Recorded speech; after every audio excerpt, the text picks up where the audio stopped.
Hello, my name is Daniel Floyd. I'm the Senior Academic Services Administrator for the Academic Writing Center at the University of Cincinnati.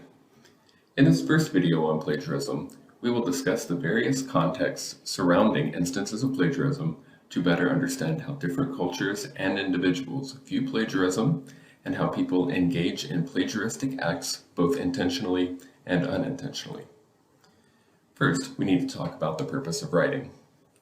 In academic settings around the world, cultures understand the concept of plagiarism in relation to the purpose of writing. In some cultures, the purpose of writing in school may be to demonstrate that the student can remember the information they have been taught, perhaps word for word. In such cultures, schools will not teach students to write their own words or ideas. Instead, the students will have written in order to demonstrate what they have learned.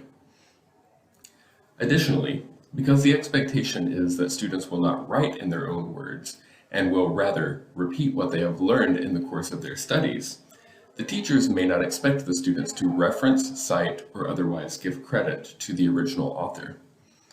Because the students will mostly write to demonstrate their understanding of material from the class, and because the teacher assigned the material, there is no need for students to cite their sources. In other academic frameworks, such as U.S. universities, the purpose of writing is to put forward the ideas that a student generates, using others' ideas to support what the student has written. In this context, teachers cannot know for sure what the student has written in their own words and what the student has cited from a source. Because of this framework for writing, students must reference, cite, or otherwise give credit for the sources they used in their writing. However, students should not only view documenting sources through the negative lens of avoiding plagiarism or avoiding punitive repercussions. There are numerous positive reasons to give credit to sources during the writing process.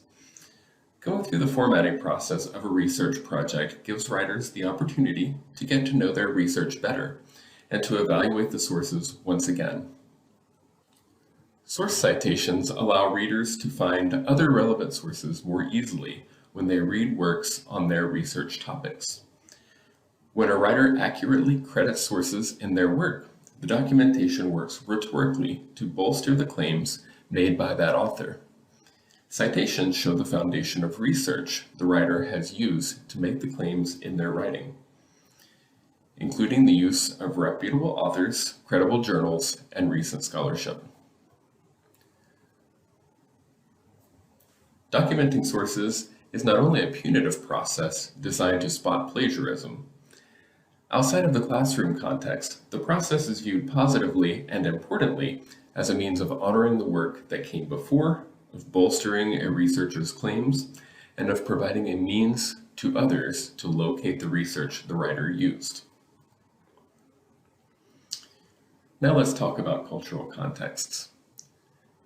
Consider this scenario. Two roommates are working on essays for their separate English classes. One of the students is a stronger writer in English and agrees to write the other student's essay in exchange for help with their math homework. The first student does not change any of the second student's original ideas, but rewrites the essay to make it clearer and more cohesive. Is this an example of plagiarism? According to many cultures, particularly collectivist cultures, this example could simply be an instance of getting help on an essay. In individualist cultures, like the United States, this is an example of plagiarism. In U.S. academic contexts, the two students can discuss the essay, and the first student can make suggestions to the second student, but each student must write their own essays from start to finish. Now let's talk about self-plagiarism. The idea of self-plagiarism is one that many students struggle to understand. As the term suggests, self-plagiarism is when one student plagiarizes themselves. Self-plagiarism is difficult to understand because many people tend to think of plagiarism only as stealing ideas, and a person cannot steal ideas from themselves. However, in an academic context, This most likely occurs when a student submits the same work for different classes. Consider this scenario. A criminal justice student in English 1001 writes a final paper on the use of background checks to reduce gun violence. In the next semester, the same student takes a criminal justice course on the topic of gun violence and thinks their same paper from English 1001 would work perfectly for the final paper in the criminal justice course. They submit the paper without letting the professor know that they wrote it for another class. In this case, the student has engaged in self-plagiarism according to the U.S. academic framework.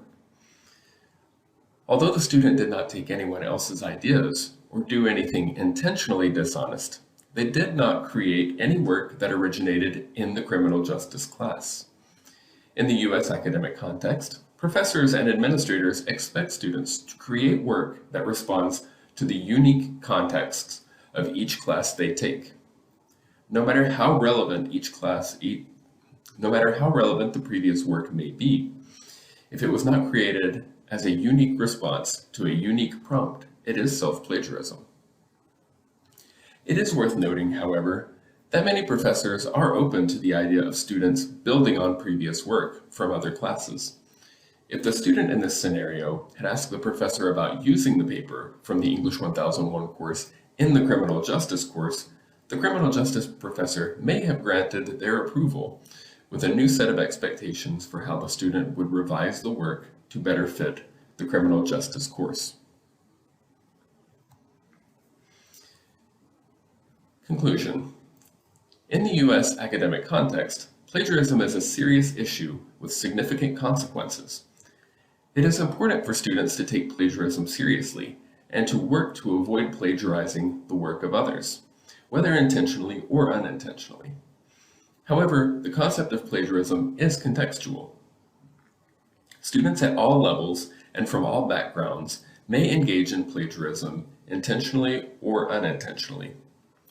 Unintentional plagiarism is often the result of not understanding the context in which plagiarism occurs. Therefore, students should not think of plagiarism as a universally bad thing. Rather, students should consider plagiarism within different contexts. While writing for US-based college classes, students need to consider how plagiarism is defined, handled, and avoided in those contexts. In the remaining videos, we will discuss these ideas. The second video in this series will cover the definitions and consequences of plagiarism at the University of Cincinnati. The final video in the series will cover how to avoid acts of plagiarism in writing. Thanks for watching. Here are some resources that you can use as you work through plagiarism issues in the University of Cincinnati context.